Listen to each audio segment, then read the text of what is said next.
Welcome to the first week of June and hopefully the start of your summer. I'm Alan Arnold, and you're listening to the Ransomed Heart Podcast. Now, I hope each month you've been receiving the Ransomed Heart newsletter. These are amazing writings from John about kingdom-related topics, and we have one out every month. The previous month has been on union with God, and so we wanted to partner our podcast on that same theme. So what you're about to hear is part one of a two-part series we originally aired in February of 2017 called Union with God. And union with God is so important because it's really the epicenter of our Christian life. Oneness with God is the goal. And so in this first of the two-part series, John explores how can we overcome what gets in the way as we cultivate a deep and growing union with God. Here's John. To get us into the conversation today, I want to read from John, the Gospel of John, chapter 17. Jesus is praying to his Father, but he's doing it publicly, audibly, so that it would be recorded, so that down through time, we would have the benefit of listening in on Jesus and his Father, listening into what Jesus was praying for, particularly as he was about to pass the mission on to the church, particularly as the events were changing from the incarnational presence of Christ in Palestine to the presence of the risen and ascended Christ in all of our lives and the global experience of Jesus. So here's what he says. He's praying and he says, Father, I will remain in the world no longer, but they are still in the world, and I'm coming to you. Holy Father, protect them by the power of your name, the name you gave me, so that they may be one as we are one. And then a little later in verse 20, he carries on, my prayer is not just for the believers who are right here with me. I pray for all those who will believe in me through their message. So this is everyone, all Christians, that all of them may be one, Father, just as you are in me and I am in you. May they also be in us, so that the world may believe that you've sent me. I've given them the glory that you gave me, that they may be one as we are one, I in them and you in me. May they be brought to complete unity, to let the world know that you sent me and have loved them, even as you have loved me. This is an extraordinary description of the essence of the Christian life. This is the epicenter right here. This is the core of what Christ knew in his experience on earth and what he's praying that we would have an ongoing experiential reality of. And it's oneness, union with God. Now, I know this passage often gets used for church unity because Jesus does say the words, I pray for all those who believe in me, that all of them may be one. But that's the first part of a sentence. He goes on to describe what he means by that. And it's not, ecclesiastical unity. He says, just as you are in me, Father, and I am in you, so he's talking about union with God, may they also be in us. And then he goes on to describe it again in verse 23, I in them and you in me. So Jesus is describing something here that as you delve into this, as you explore the realities of it, is just going to blow your mind. He's talking about oneness of being, a unity of being with God. Jesus earlier in the Gospels, part of what gets him crucified is he says, I and the Father are one. So there's a union that we can understand between Jesus and the Father, right? God is one. They are so intimate and so thoroughly a part of their exchanged being. They are one. They have a oneness, a union. And this is what Jesus is praying for us. In fact, what's extraordinary is he adds the phrase complete union. May they be brought to complete union with us. Again, not union in the body of Christ, although that's a good thing. Not church unity. That's not what he's describing here. He's using his own union with God, the Father, to describe the union that he's praying for us. And the phrase that he uses here is complete union, or perfectly one, perfectly united with me. And as you begin to unpack this and kind of chase this down, look at different scriptures on it, you realize that this is the epicenter of all of the other things that you want in your life with God, that you want, period, in your life. Like, I think the number one reason that Christians experiencing a higher level of restoration or victory over their struggles or guidance, direction, the fulfilling of their purpose, their calling, the realization of dreams, on and on. The number one reason is they're not approaching those things out of union with God. I forget who started the phrase, the road to hell is paved with good intentions. It's a rather startling phrase, but what it's trying to say is, look, this isn't just about being a good person. This isn't just about believing in God. I think that there are millions of believers that are trying hard, but are not finding the power to live life as they want to live, the power for their sexual integrity, the power to get their anger under control, the power to avoid, all those food and chemical addictions, just the power to be able to be around incredibly abrasive people and still be a decent human being yourself. Like, the problem is that they're looking at the Christian life as, well, I want to obey, or I want to trust God, or I want to hear from him and do what he says. And those things are all good. But that's actually not the essence of the Christian life. The Christian life is not essentially a set of beliefs that we attach our life to and then try and live them out. The epicenter is actual union with God. And of course, a couple chapters earlier in John 15, Jesus gives the famous example of vine and branch. And the whole point he was trying to make is, the branch is fruitful. The branch has life.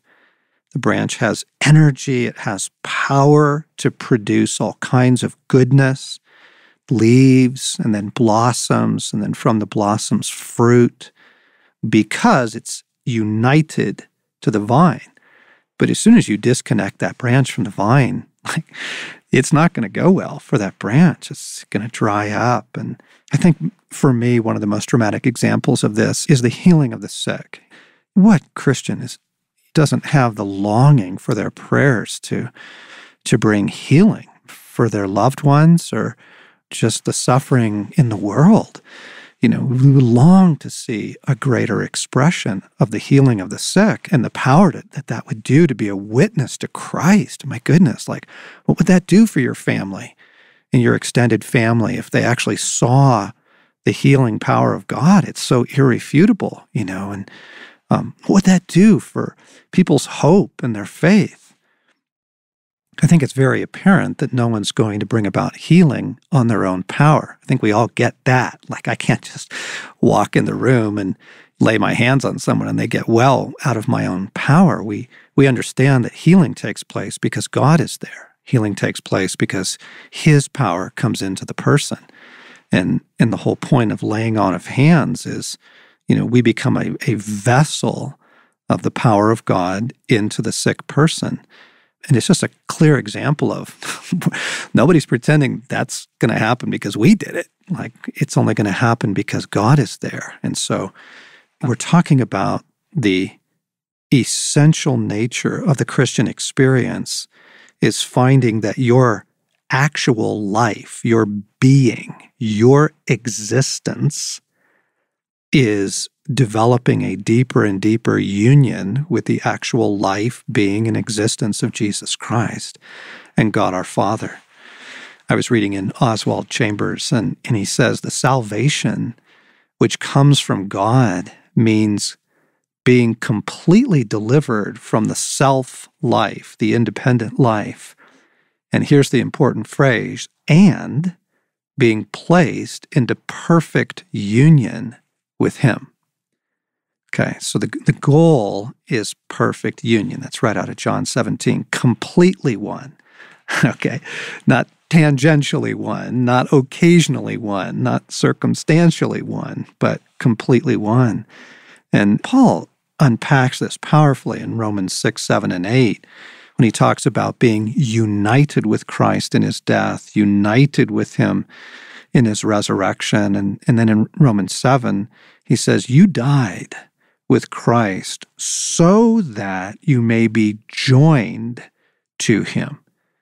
You died to the law so that you may be united to Christ. And in 1 Corinthians 6, where he's talking about our sexuality in particular, and he's saying, man, don't unite yourself to a prostitute or a sexually trafficked person. Don't unite yourself to anyone sexually outside the marriage covenant. And then the rest of the sentence, he says, but the one who unites himself to the Lord is one with Him, one spirit with Him. So he's using even a sexual intimacy, like real union, to talk about our union with Christ. The goal is union. And I think what I just want to ask as I begin to unpack this and give some direction for this is that our orientation? Like, do we wake up in the morning to say, the first thing I need today is union with God? That the primary thing I need is union with God. In other words, are we organizing our day to secure and sustain union with Jesus? Because I know, some people get up and they have a quiet time. Other people get up and, start reading the news. Others get up at the last possible minute and don't even get a bite to eat. They just grab their coffee and head straight into their day. Whatever we're doing, it reveals what we're after. And are we organizing our day? Is this our basic intention? Is this the one thing that we're making sure we are cultivating and operating from? Or is this really kind of tangential? It's for the elite. It's not even a category I'm thinking in. So what I want to talk a little bit about is the practice of it. Like, how do we cultivate union of being with Jesus? We want everything that I am, all of my capacities, body, soul, and spirit, heart, mind, and will, and everything I am, to be growing in a deeper and deeper union with God.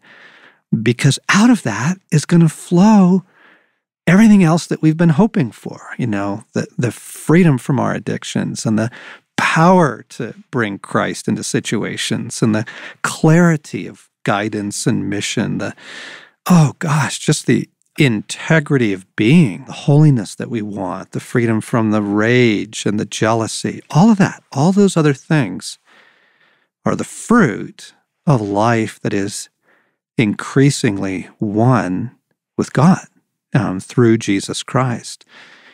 So let's just talk about what gets in the way. And then I'll talk about what a practical approach to this looks like. The Scripture gives an unholy Trinity as the primary operating system against our lives in God.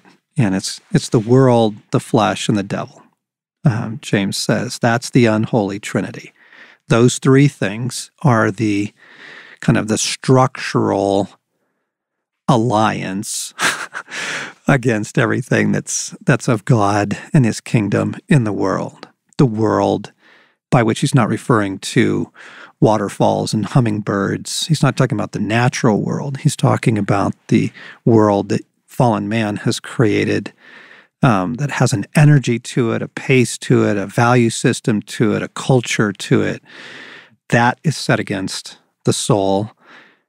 He names our own flesh, which is one of the scripture's descriptions. It doesn't mean your physical body. Various points in history, the church has really misinterpreted that and thought that the body was evil. Actually, your body is called the temple of the Holy Spirit. The body's not evil. What he means by the flesh is the self-life, the sin nature, that part in us that inherited from Adam and Eve, original sin, that inclination to simply do life in opposition to God or apart from God or just simply without a thought of God. So you have the world systems, culture, values, pace, priorities, and then you have the internal inclinations that are not in harmony with God, and then you have the enemy.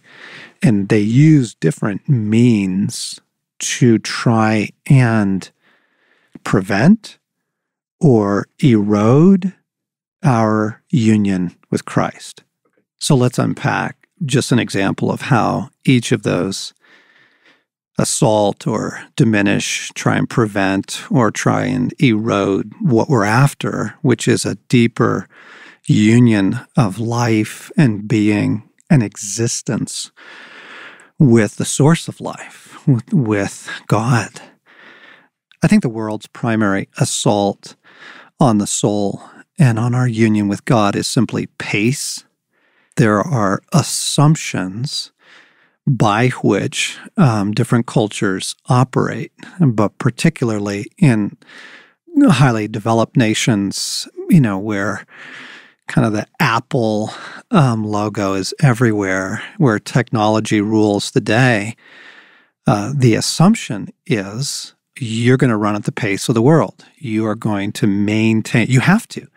I mean, if you want to keep your job, if you want to have the competitive edge, if you want to just keep up with soccer and music lessons and school programs and church programs and email and texts and all the things that are going on, you have to run at an insane pace. And what that conveniently does, why that's diabolical, is that it cuts off your union with God. You have absolutely no time to cultivate a deeper union with Him. And I'm not just referring to, I need to pray more, or, I need to have a quiet time. Those things are helpful if those things are in the service of union with God. But if those are just more activities, they actually end up wearing you out. So, the world gets us on a hamster wheel, and we find it very, very difficult to get off. In fact, if you try and get off the hamster wheel, you will be seen as a freak. You will be so bizarre to your friends, family, neighbors, coworkers, and unfortunately, this pace thing has infected a good part of Christendom. And you'll hear missionaries bragging about, I traveled 200,000 miles last year, and it's horrible, actually. The pace that we have let infect our lives. And it's costly to change it. Let's just be honest. It's going to cost. But there's simply no way you can operate in a deep and growing union with God, which is the source of your life, and keep up with the culture around you, keep up with the pace. And that would just be one example of the world. I think another example is the barrage of content. I was reading somewhere recently, it was in The Economist magazine, that an article that next to sleeping and our actual occupation, the things we have to do for our job every day, the third most, highly performed activity by human beings right now is watching video content. The YouTube and the stuff on your phone and all that it's just insane. That we are barraged by content. And the human soul can't keep up with that. That's not how we were meant to learn. That's not how we were meant to grow. And it so keeps us rattled versus rooted that you can't cultivate union with God when you're just constantly barraged with input.